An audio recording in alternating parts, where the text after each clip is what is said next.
Fala pessoal, todo mundo bem? Espero que sim. Estamos iniciando mais uma aula de história e hoje nós iremos falar sobre feudalismo. Eu sou o professor Everaldo e falaremos sobre esse período tão importante, tá? Lembrando que o feudalismo, gente, só para ficar bem claro a todos vocês, terminou sendo uma combinação de tradições romanas e germânicas. Assim, a sociedade feudal é formada a partir da combinação das tradições romanas e germânicas. Elas terminaram tendo características somadas, tá bom?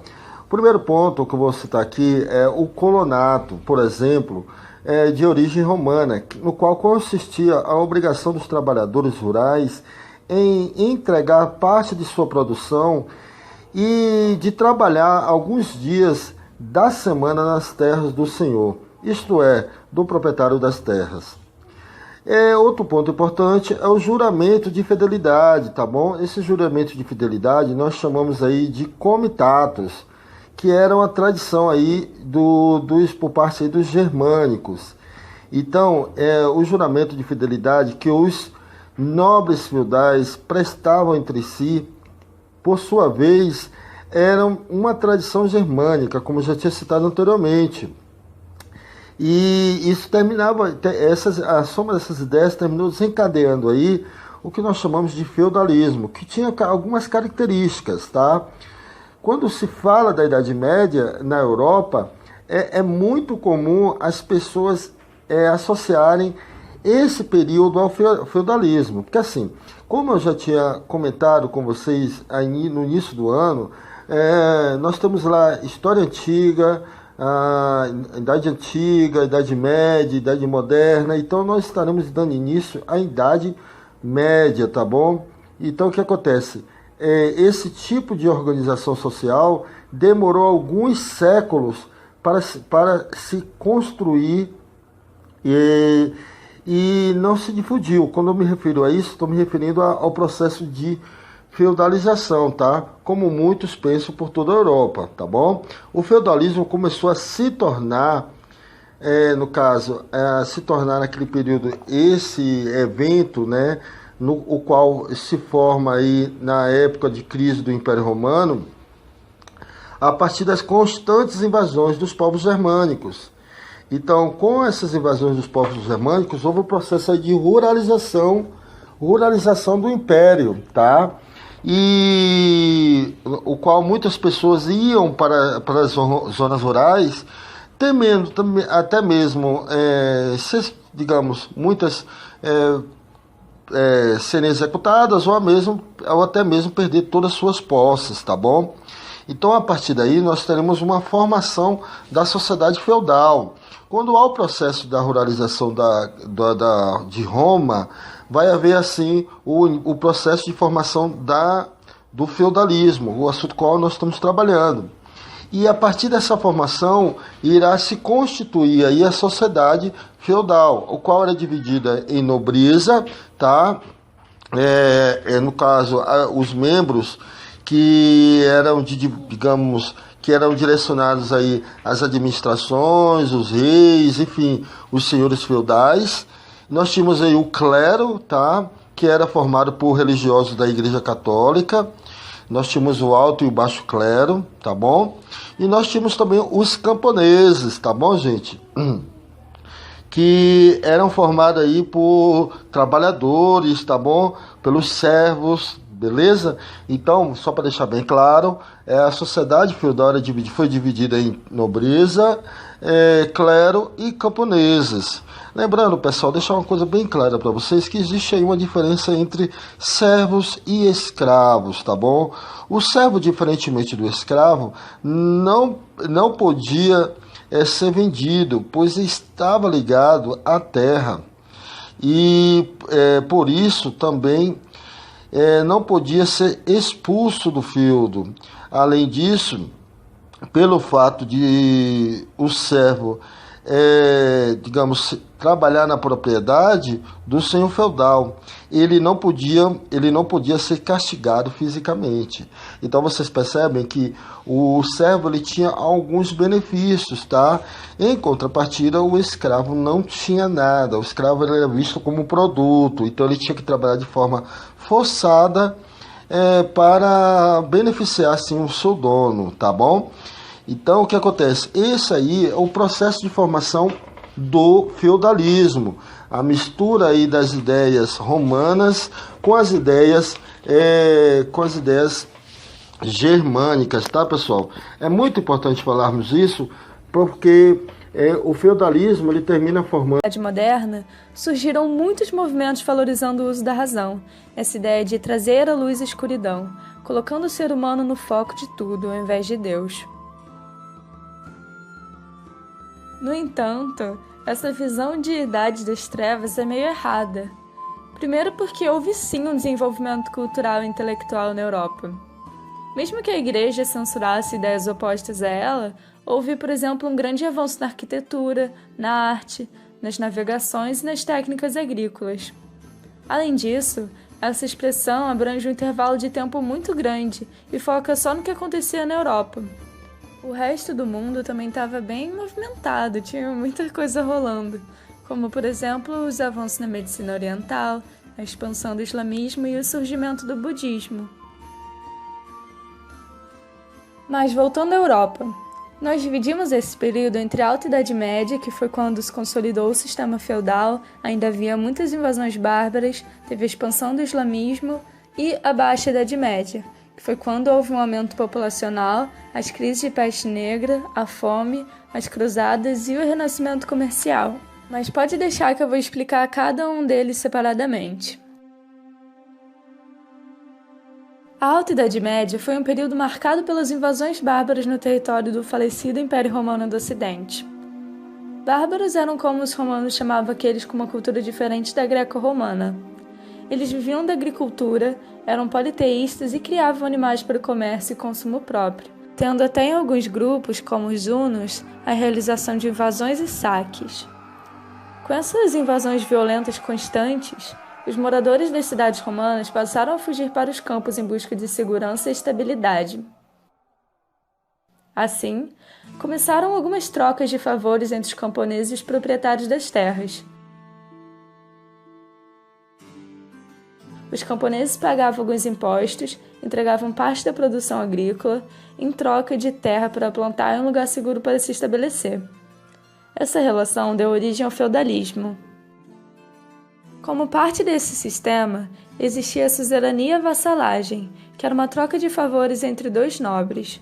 O dono da terra, o suzerano, oferecia terras a um vassalo, em troca de proteção e apoio militar no caso de guerras. Essa relação era de igual a igual, não significava que um era superior ao outro, os dois eram nobres. No entanto, as pessoas que trabalhavam nessas terras, os camponeses, eram chamados de servos. Para morarem e trabalharem ali, eles tinham que pagar aos donos da terra um tributo. Essa relação de trabalho era chamada de servidão, porque os trabalhadores eram livres, porém ganhavam tão pouco e tinham que pagar tantos impostos que no final não havia possibilidade de juntar dinheiro e crescer na vida. Por isso, a sociedade da época era chamada de estamental. Sua classe social era definida pelo seu nascimento, e não existia mobilidade social. Você que nasceu servo não teria como se tornar nobre ou rei. O único jeito de melhorar um pouquinho sua situação seria talvez entrando pro clero, mas mesmo assim você nascendo servo nunca chegaria a um cargo muito alto na igreja. Pois é, a vida de servo não era fácil. Entre os impostos que eles deviam pagar, existia a corveia, que era o trabalho gratuito na terra dos senhores durante certo número de dias. Havia também a talha, que era a obrigação de dar parte da produção agrícola para o senhor feudal.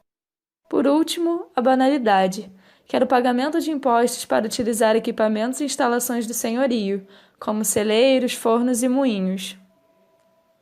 Então, vamos partir agora para a Baixa Idade Média? Ela foi marcada pelo renascimento das cidades e o surgimento de uma nova classe social, que no futuro ficou conhecida como burguesia. Tá, mas como que ela surgiu? Houve um avanço nas técnicas de agricultura, o que permitia um crescimento populacional e a produção de excedentes. Assim, começou-se a comercializar esses excedentes com reinos vizinhos ou viajantes. Pequenos artesãos, comerciantes e banqueiros passaram a se estabelecer nos burgos, que eram as muralhas dos feudos. Ali se concentraram muitas pessoas e surgiram comércios, corporações de ofício e bancos, o que resultou com o tempo em cidades. A igreja condenava a burguesia, porque eles praticavam a usura. O que era isso? Era um empréstimo de dinheiro com a aplicação de juros, assim gerando lucro. Tá, mas no meio disso tudo, onde entra a Igreja Católica? O cristianismo já era muito popular na Europa, tanto que em muitos lugares era uma religião obrigatória. A igreja se tornou a instituição mais poderosa da época. Ela tinha muitos bens, terras e influência. O que ajudou ela a se manter durante todo esse tempo foi a aliança com a política. Um exemplo claro disso foi o batismo do rei Clovis, o rei dos francos, um dos maiores feudos da época, pelo Papa, o que mostrou que ele buscava a aprovação da igreja sobre seu reinado. Como eu citei antes, a igreja controlava toda a produção intelectual e artística da época. Os únicos que sabiam ler e escrever eram os membros do alto clero e os monges, que se dedicavam a copiar e guardar os conhecimentos da antiguidade, principalmente dos gregos. Platão, por exemplo, influenciou muito Santo Agostinho e a filosofia medieval. Em questão de arte, eram os vitrais e a arquitetura das igrejas que explicavam a história de Jesus para o povo, já que os camponeses não eram alfabetizados e não entendiam nada de latim, a língua que as missas eram feitas. Mas vem cá, você sabe o que aconteceria se você discordasse da igreja, praticasse outra religião ou tivesse uma ideia que ameaçasse sua soberania? A Inquisição ia dar conta de você. Ela era um tribunal católico que perseguia, julgava e punia essas pessoas acusadas de desviar da conduta da igreja, que eram chamados de hereges. As penalidades iam desde a excomunhão, proibição de livros, até a queima na fogueira ou isolamento em masmorras. Esse foi o caso do astrônomo Galileu Galilei, que foi condenado por afirmar que a Terra girava ao redor do Sol, o heliocentrismo, e não o contrário, que a Igreja defendia. Recentemente, o Papa João Paulo II até fez um pronunciamento público pedindo desculpas pelas ações da Igreja durante esse período. Em 1905, a Igreja Católica, junto aos reis, incentivou as cruzadas. As cruzadas foram expedições militares com o objetivo de combater o domínio islâmico na Terra Sagrada, reconquistar Jerusalém e impedir o avanço dos árabes. Esses tinham se expandido muito ultimamente, conquistando até a Península Ibérica. A Igreja Católica também tinha interesse em se reaproximar da Igreja Ortodoxa, para que juntos pudessem combater os infiéis islâmicos. Apesar dos interesses religiosos, os econômicos também eram muito fortes. Os nobres desejavam conquistar terras no Oriente, e a burguesia buscava por novas rotas comerciais, facilitando posteriormente o comércio das especiarias, que foi um sucesso enorme. Porém, acabou que em questões religiosas, as cruzadas não deram muito certo, um dos motivos pelos quais o Islã domina o Oriente até hoje em dia. As cruzadas também contribuíram para que os nobres se enfraquecessem pela perda de terras, o que no final resultou na centralização do poder nas mãos do rei. Assim, se iniciou uma crise da Idade Média. Além das 8 cruzadas muito violentas, nesse período também teve a Guerra dos 100 Anos, uma disputa entre a França e a Inglaterra pelo trono francês. Quem ficou famosa por lutar nessa guerra foi a Santa Joana d'Arc, que foi morta na fogueira acusada de bruxaria. Mas o que contribuiu para a crise da Idade Média? A peste negra, ou peste bubônica, era uma doença transmitida a partir da pulga do rato, tendo origem na Mongólia. Então, como que ela chegou na Europa? Com o comércio fomentando cada vez mais, as embarcações marítimas transportavam as mercadorias do Oriente para o Ocidente. As pulgas dos ratos e os piolhos dos humanos se encarregaram de levar a bactéria para os navios, e assim a doença se disseminava pelos portos em que atracavam.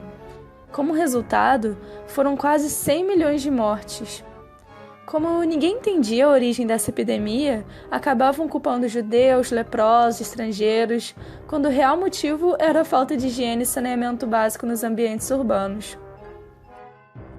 Junto à peste negra, ocorreu uma crise de fome intensa. O desmatamento das florestas para a agricultura gerou mudanças climáticas na Europa, que foram muito desfavoráveis às plantações, assim diminuindo a produção de alimentos. Além disso, 1/3 da população foi dizimada pela peste, ou seja, havia pouca gente trabalhando nos campos. Mesmo assim, o feudalismo continuava, e o senhor feudal exigia os mesmos valores.